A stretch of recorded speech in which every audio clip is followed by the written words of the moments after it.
y vamos a continuar entonces con el estudio que hemos estado llevando. Y es una palabra muy bonita esta que acabamos de leer en Efesios 1, del 1 al 14, porque, bueno, el libro de Gálatas y Efesios son particularmente muy especiales. Bueno, toda la palabra de Dios, pero en cuanto a temas y definiciones así muy precisas, el libro de los Gálatas y de los Efesios nos ayudan mucho a entender la voluntad del Señor y la enseñanza de su salvación. Muy importante Gálatas y Efesios. Y en particular, pues bueno, este versículo que leímos hoy, los primeros 14 versículos de Efesios, son muy importantes porque nos presentan todo el plan, y vamos a decirle más que plan, el proceso de salvación que sucede en nosotros. Nuestra salvación, podríamos decirlo, vamos a llamarle nuestra redención, que es en términos más generales, está descrita de principio a fin en estos 14 versículos de Efesios. Y pues obviamente vemos aquí como una de las cosas muy importantes que debemos de ver en los Efesios es que el apóstol San Pablo nos enseña qué es lo que hace Dios en consecuencia o a razón de lo que hemos estado viendo de nuestra naturaleza humana. Y hemos estado hablando de eso, ¿no? Precisamente de mi condición como ser humano, mi condición como persona, ¿verdad? Comparada con la naturaleza de nuestro Dios. Y pues, como para resumir lo que hemos estado hablando de la naturaleza humana, en primero debemos afirmar que la dignidad es un hecho inamovible, la dignidad humana, ¿verdad? El hecho de ser salvables, el simple hecho de valer la pena, el hecho de tener un valor intrínseco en nosotros, eso no se cambia, ¿ok? Y eso está fijo. Y precisamente por eso, porque está fijo nuestra dignidad, nuestro valor, nuestro merecer la pena, es que el Señor pues se molesta en hacer tantas cosas por el bien de la persona. Vean cómo el Señor no ha preparado un plan de salvación para los animales ni para la creación. Entonces, cuando queremos explicar, cuando queremos entender las razones detrás del Señor diseñando un plan de salvación, redactando un libro, etcétera, etcétera, pues es precisamente porque hay un valor en la persona que es independiente de su corazón, de su estatus moral. Un asesino es tan valioso para Dios como como el mejor de los cristianos. Obviamente al cristiano ególatra no le parece eso y se siente superior siempre al pecador común. Y eso es muy común entre los cristianos, pero la verdad es que no. Todas las personas tienen un valor igual delante de la presencia de Dios y precisamente por eso la iglesia predica la palabra, reprende en el nombre de Dios, como dice el apóstol San Pablo a Timoteo, insta a tiempo y fuera de tiempo, predica la palabra, dice prácticamente el mensaje de San Pablo a Timoteo es predica la palabra. No por ganar un argumento, sino porque la persona es digna de escuchar la palabra de Dios. Y esto es muy importante lo que estoy diciendo en este momento porque de eso vamos al siguiente paso. Fíjense bien, el hecho de que la persona sea digna, sea hecha a la imagen de Dios, la hace digna de escuchar el mensaje de salvación. La hace merecedora, por así decirlo, de que escuche la palabra de Dios, sin importar la condición de esa persona. Pero también hemos estado diciendo que la imagen de Dios no significa que haya bondad en la persona, y esto es muy importante que lo diferenciemos, y hemos estado haciendo diferencia al respecto, no porque una persona sea en extremo valiosa delante de Dios, por eso vamos a decir que la persona es buena.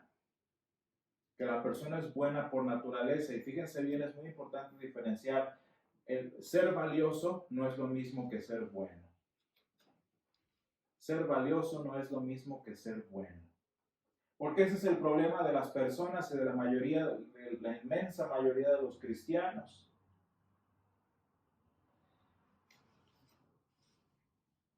Que dicen, es que si Dios me hace tanto la lucha, es que hay algo bueno en mí. No, hay algo valioso, pero no algo bueno. Y eso es importante. Cuando nosotros, por ejemplo, el otro día estaba viendo libros sobre, como diarios que escribía Adolf Hitler, ¿verdad? Sobre sus conquistas y todo eso. Esos son tesoros históricos. Los diarios de Adolf Hitler son tesoros históricos, son invaluables. De hecho, parte de su invaluabilidad es el hecho de que son terribles, de que son atrocidades. Y en el caso de la persona humana, pues es igual. Y es muy fácil confundir ambas cosas, que soy valioso y significa que soy bueno, ¿no? Porque nosotros entendemos que nuestro valor, que nuestra dignidad es de parte de Dios, no emana de nosotros. Eso es lo que enseña el humanismo. La doctrina humanista, que pues es el centro de la teología romana y de muchas otras teologías y de hecho de la sociedad moderna, habla que la bondad, que la dignidad, que el valor de la persona emana de sí misma. Y pues eso soy bonito, soy muy padre y todo, pero imagínense el peso que significa darte a ti mismo tu propia dignidad. Por eso las sociedades viven destrozándose unas a otras, ¿no? En cambio, nosotros que decimos que la dignidad es una opinión de Dios hacia nosotros, eso no cambia. Pero la persona humana, decíamos, hemos estado enfatizando los últimos domingos, la persona humana, dice, es en extremo rebelde, dice, es en extremo pecadora, y eso es importante que lo entendamos nosotros. Desde la infancia, dice el Salmo, ¿no?, que leíamos hace 8 días. Y dice el profeta Isaías, incluso hablando él como hombre, como creyente, como persona salva, él habla de su perspectiva solo humano y dice, todas nuestras justicias. Porque un pecador, un no creyente, no hace justicias. Y eso es importante. O sea, está hablando de nosotros cristianos. Todas nuestras justicias son como trapo de inmundicia. Y decíamos eso, ¿no? La inmundicia habla de que no hay ni un pedacito de limpieza. Muchas personas dicen hay un rayito de esperanza, hay una luz interior, hay una bondad interior. Eso vemos que contradice la palabra de Dios. Vaya, y no nada más contradice el texto bíblico, lo que el texto bíblico dice. O sea, no nada más es un conflicto textual, también contradice lo que la doctrina que la palabra de Dios enseña. Quiere decir que si algo sucede en nosotros, que si hay una redención en nosotros, tiene que venir de otro lado y no de nosotros, porque nosotros ni queremos ser redimidos, ni podemos ser redimidos. Entonces tiene que venir de otro lado. Y decía yo la última vez que solo la persona que conoce su verdadera naturaleza humana, que está enterada, por así decirlo, solo el que reconoce en qué condición humana está, valora verdaderamente lo que el Señor hace, lo que el Señor hizo y lo que el Señor hará.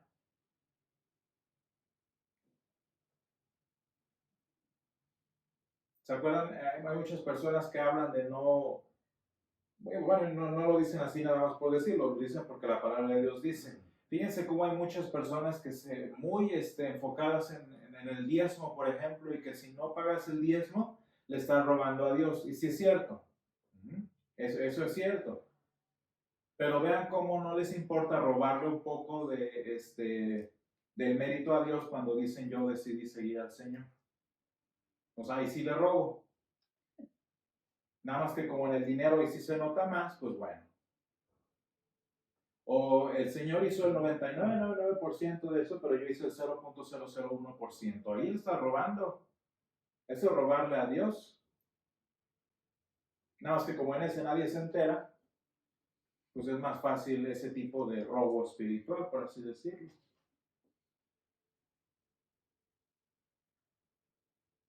Entonces, fíjense bien, aquí entramos a un tema que es bastante, ¿cómo diremos?, delicado, principalmente porque han habido dos posturas que contradicen y tuercen lo que la palabra de Dios enseña. Y les voy a leer el siguiente punto del documento que hemos estado siguiendo de ejemplo, nada más. Decíamos que pese a la gloria de su creación y su presente dignidad, el hombre se encuentra en un estado de completa depravación a causa de su pecado y dureza de corazón, y que en dicho estado caído, herencia de sus primeros padres, no tiene el poder natural de aceptar, establecer o siquiera desear una relación con Dios a través del sacrificio de Cristo Jesús. Eso ya quedó claro, ¿no? Entonces, ¿qué? Pues la salvación de los pocos, como dice el Señor Jesús, es obra única y exclusiva de Dios, quien por su gracia otorga el don gratuito de la fe mediante el Evangelio para que el incrédulo pueda y anhele creer, concluyendo así que el hombre es salvo por la misericordia de Dios aparte de las obras de la ley.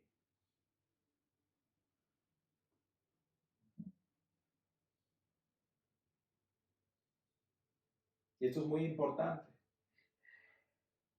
Esto es muy importante. ¿A qué nos referimos con que es obra única y exclusiva de Dios? Que el hombre no interviene en nada de su salvación. Y esto es muy importante que veamos las palabras que usamos. El hombre no interviene en nada. Bueno, sí interviene. ¿Saben en qué interviene el hombre? En su salvación. En oponerse y en rechazarla. Esa es su aportación. Es como el típico trabajo de equipo en la escuela, en los que tienes un compañerito que sí aporta mucho a la clase, al proyecto, pero lo que aporta es tiempo desperdiciado, lo que aporta es mal trabajo, etcétera, etcétera. El hombre siempre quiere tener su parte, porque esa es avaricia. Y sí, vamos a conceder entonces, sí, perfecto, sí tienes participación. ¿Cuál es tu participación? Oponerte. ¿Cuál es tu participación a esto? Oponerte a la palabra de Dios. Eso es lo que haces. Entonces, pero desde el punto de vista de la salvación, el hombre no interviene en nada. El hombre no se hace ningún bien en nada. Y eso es que nos quede bien, que nos quede bien taladrado en nuestra mente. Nada.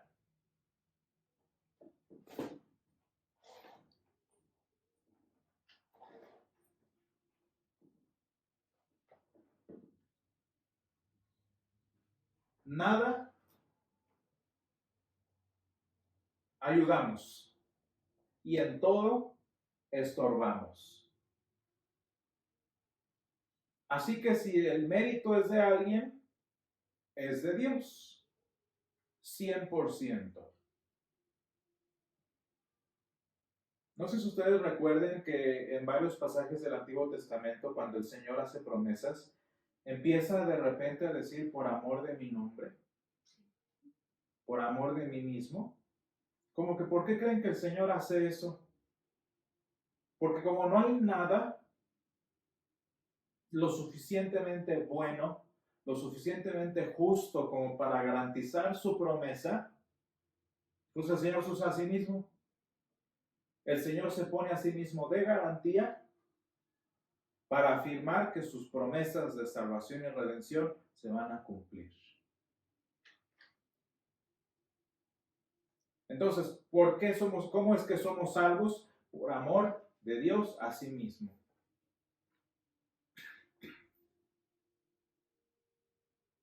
Y esto es importantísimo que nos quede, es obra única y exclusiva de Dios. Entonces, fíjense cómo aquí vamos a ir encontrando que pocos, por no decir que casi nadie, enseña esto de la manera correcta. Todas las doctrinas de las indulgencias, las doctrinas de los peregrinajes, las doctrinas de las misas, todos esos detallitos que parecen detalles, son pruebas de que quienes las practican no creen que la salvación es solo por gracia, sino que ellos tienen que ayudar. Que si mi ser querido murió y está en la presencia de Dios, pues tengo que hacerle festividades, tengo que hacerle recuerdos, tengo que hacer misas en su honor, porque lo que Dios hizo por esa persona no es suficiente y yo tengo que ayudar.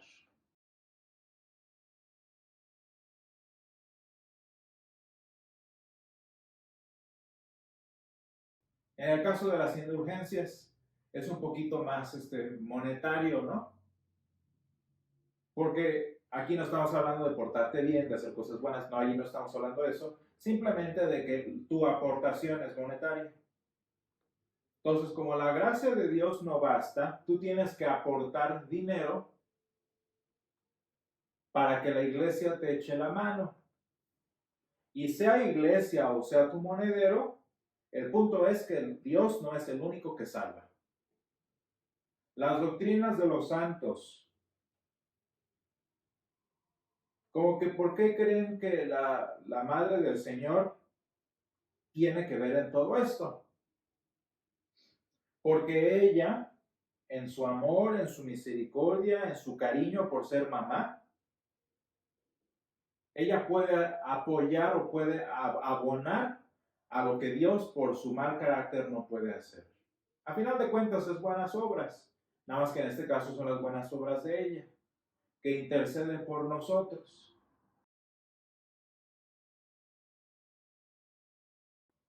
Entonces ya hablamos de estas tres maneras, ¿no? Hacer ritos y tradiciones para ayudar a Dios, requerir la ayuda de la iglesia, porque la iglesia tiene que meter mano, o pedir la ayuda de los santos, especialmente de la Madre del Señor, para que sus obras de ella como humana nos ayuden. El punto es que las obras humanas entran, ¿sí o no?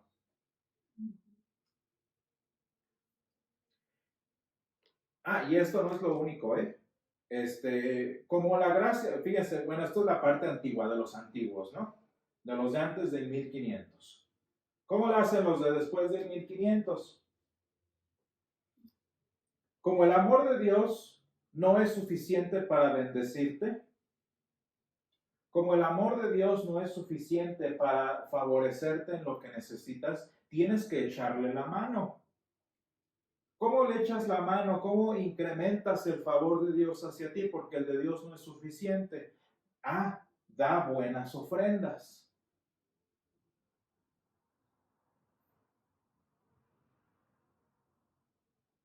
Que no se te pase ningún diezmo. Dale regalos al pastor. Dirige un ministerio de la iglesia. O, ¿qué otra se les puede ocurrir? No escuches música del mundo. No, no te lleves, bueno, ejemplos se los puedo poner. El punto es que todos estos nos sirven para ayudar a Dios porque lo que Dios hace no basta. Todas estas cosas son necesarias porque lo que Dios puede hacer por nosotros, una de dos, o no basta o está condicionado. Y si no ofrendas, Dios no bendice. Y si no diezmas, Dios no bendice. Y si no te portas como un santurrón, Dios no bendice. El punto es que otra vez la persona está ayudándole a Dios. Y estas acciones que estamos viendo en este momento, no nada más van a contradecir el siguiente tema que vamos a cubrir, sino que están contradiciendo un principio muy importante de la palabra de Dios. Y se los voy a decir cómo, de qué manera. Cuando tú afirmas que tus acciones o las acciones de otros, muertos o vivos, cuando tú afirmas que las buenas acciones tuyas, vivos o muertos, son las que activan el favor de Dios, estás contradiciendo la doctrina, que se llama así en doctrina cristiana, la doctrina de la elección. La doctrina de la elección eterna. Porque no nada más tienes el orgullo de creer que puedes cooperar con Dios, que eso ya es bastante malo.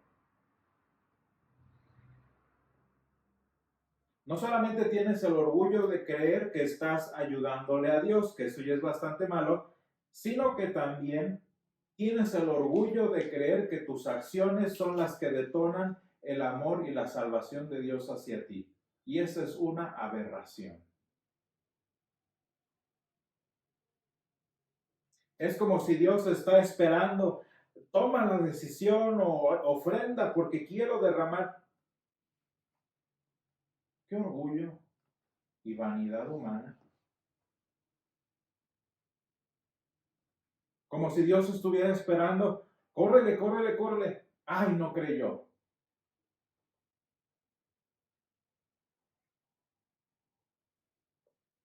De tal manera, fíjense bien, que cuando creo que yo coopero con Dios, no nada más yo coopero, sino que yo inicio la relación. ¿Se fijan? ¿Se ponen a pensar? ¿Han puesto a pensar en eso?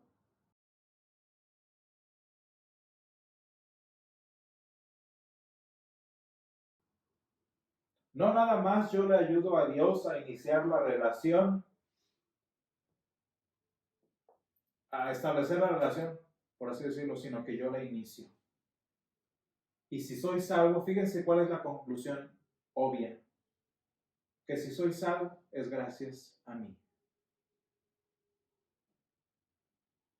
Que si algo pasó en mi vida fue gracias a que yo lo inicié.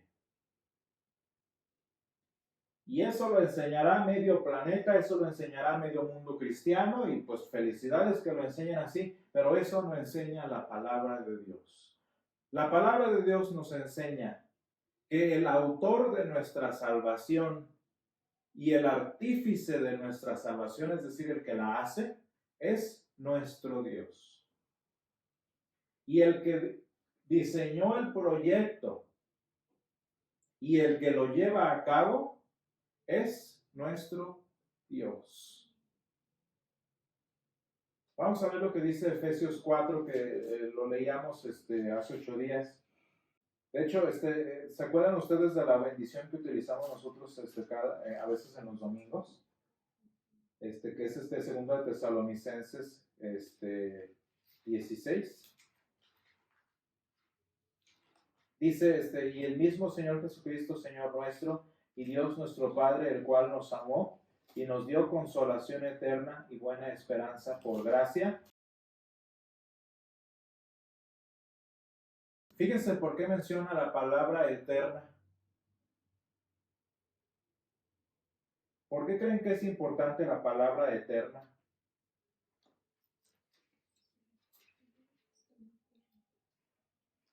¿Saben por qué es muy importante esta palabra y es crucial para que entendamos nuestra salvación? Simplemente porque el tercer problema de creer que coopero con Dios, ya dijimos, 1, que yo le ayudo, 2, que yo lo inicio, es reducir su obra eterna, es reducir el alcance de su salvación a mi tiempo de vida. Porque fíjense qué curioso. No, no es cierto, no es eterno, es hasta que yo lo inicio.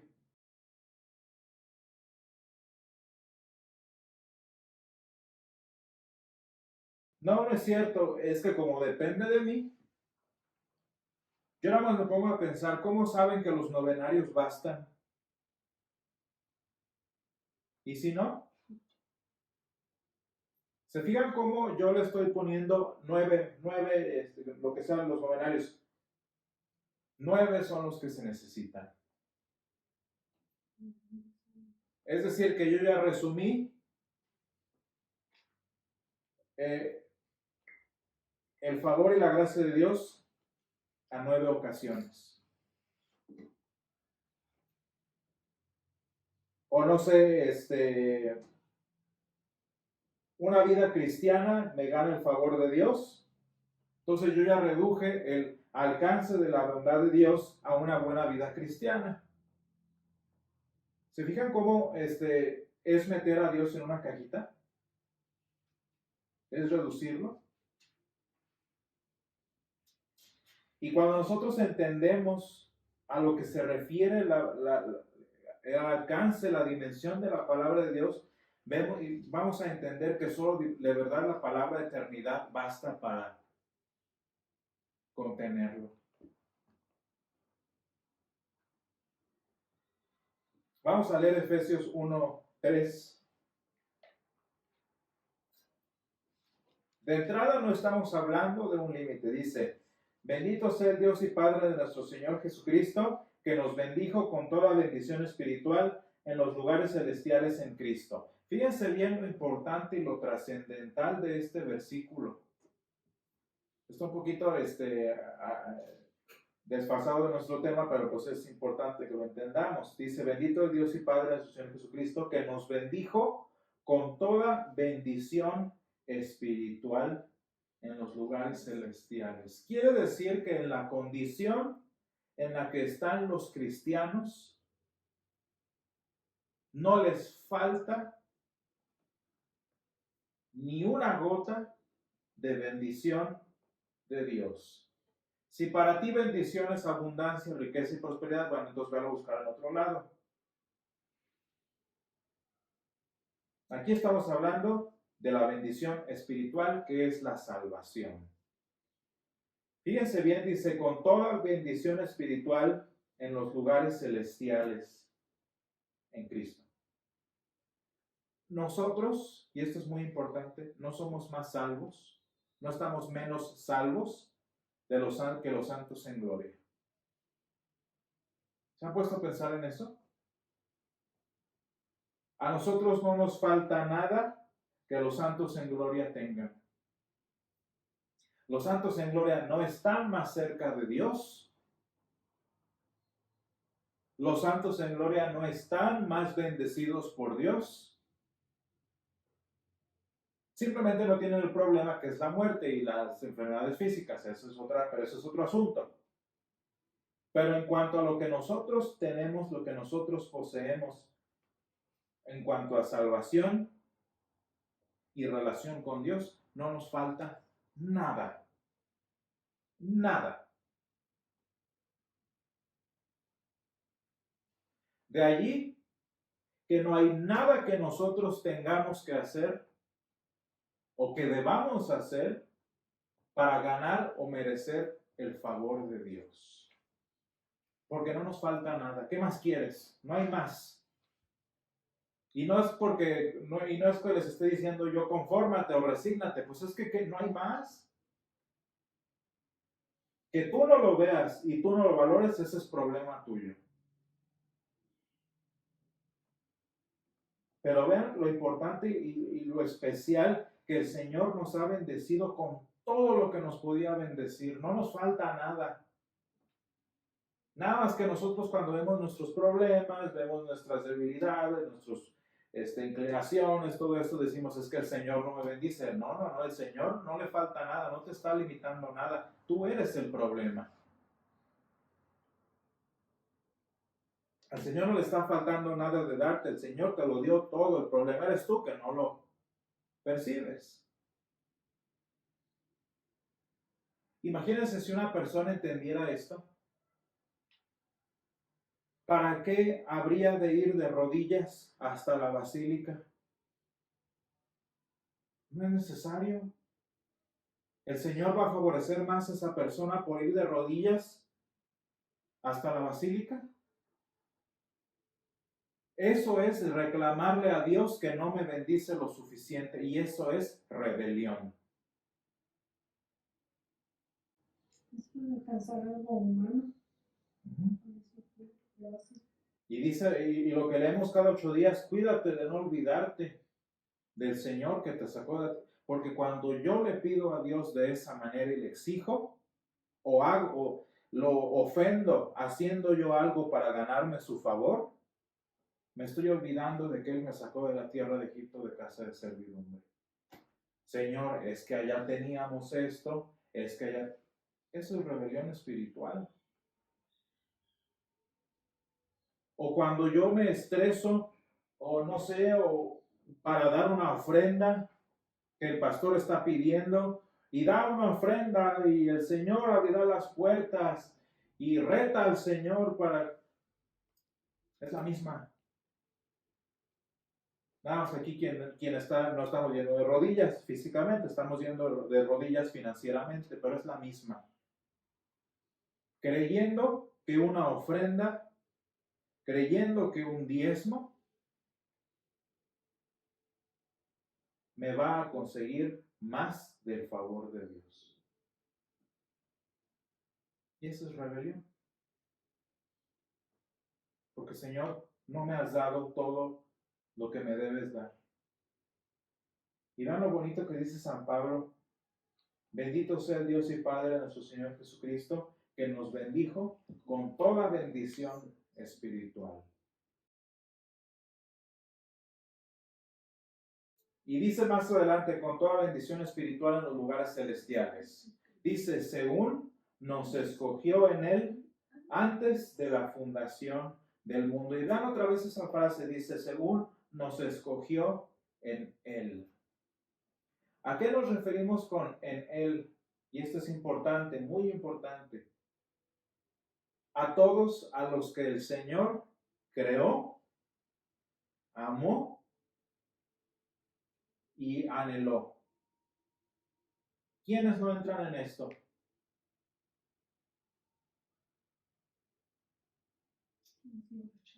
¿No? Y eso de que quienes lo rechazan es la enseñanza diabólica de Juan Calvino. Ese demonio que se levantó en Ginebra a predicar doctrinas humanas, dijo, como hay algunos a quienes el Señor escogió, el Señor hay algunos a quien no escogió. Quiere decir que si hay algunos a quien no escogió, es que hay una gran parte de la población a quien Dios no ama. Y si no los ama, pues es por una razón muy simple, porque la imagen de Dios no está en ellos. No valen la pena. Así que si entre nosotros o en los que ven los videos hay alguien que el Señor no escogió, pues mira, la palabra de Dios. Porque no mereces escuchar lo que el Señor tiene que decir. No te lo mereces. Y, pero eso sí, muy enojados en las marchas, en el aborto, muy enojados, paraditos, peleándose por el derecho al aborto. Lo que la ciencia enseña como selección natural, ellos lo enseñan, pero obviamente no es selección natural, porque eso es del diablo. No, ellos le dicen selección espiritual, por así decirlo. Aquí es la naturaleza que no te dio el derecho de nacer, aquí es Dios que no te dio el derecho de ser salvo. ¿Se fijan cómo es el mismo demonio detrás de las dos doctrinas? La selección natural y la predestinación a la condenación.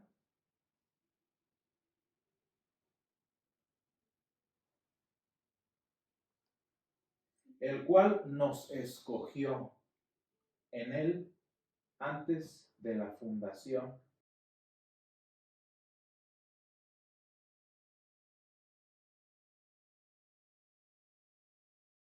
Qué bonito. ¿A quién se refiere esto? A toda la humanidad. ¿Tú quieres saber quién ha sido escogido por Dios para ser salvo? Pregúntate quién vale la pena. ¿Quién vale la pena ser salvo? ¿Ustedes creen que cuando el Señor Jesús murió, Él dijo, nada más por los míos, nada más por los míos, a ver los demás cómo le hacen? Ese es corazón humano, ese no es el corazón de nuestro Dios. Y fíjense bien importante, dice, reunir todas las cosas en Cristo, en la dispensación del cumplimiento de los tiempos, así que están en los cielos como las que están en la tierra. No quiero decir que todos sean salvos, tampoco. Pero en lo que corresponde al corazón de Dios y lo que Él da, lo que Él ofrece, el Señor no hace acepción de personas. Y dice la palabra de Dios que cuando el Señor Jesús estaba muriendo en la cruz, Dios estaba reconciliando al mundo. No nada más a los judíos, al mundo. Y dice Juan 3:16, porque de tal manera amó Dios a los escogidos.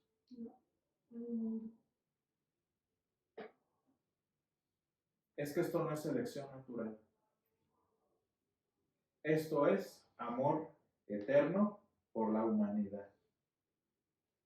Y fíjense, según nos escogió en Él antes de la fundación del mundo, antes de que pudieras hacer cualquier cosa, antes de que pudieras decidir, antes de que pudieras obedecer, antes de que siquiera pudieras desear, el Señor ya te había escogido. Antes de que pudieras ser judío, antes de que pudieras ser gentil, antes de que pudieras ser cristiano de nacimiento o antes de que pudieras ser cristiano convertido, el Señor ya te había escogido.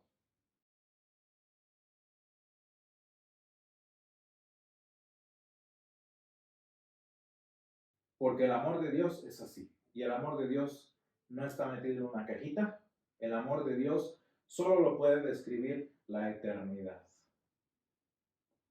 Entonces, en los siguientes domingos vamos a ver este principio tan importante que es la elección. Y de hecho, de eso se trata una de las doctrinas más bonitas de la palabra. El evangelio es ese, el evangelio puro es ese, que sin poder siquiera yo haber hecho nada, el Señor ya me había escogido.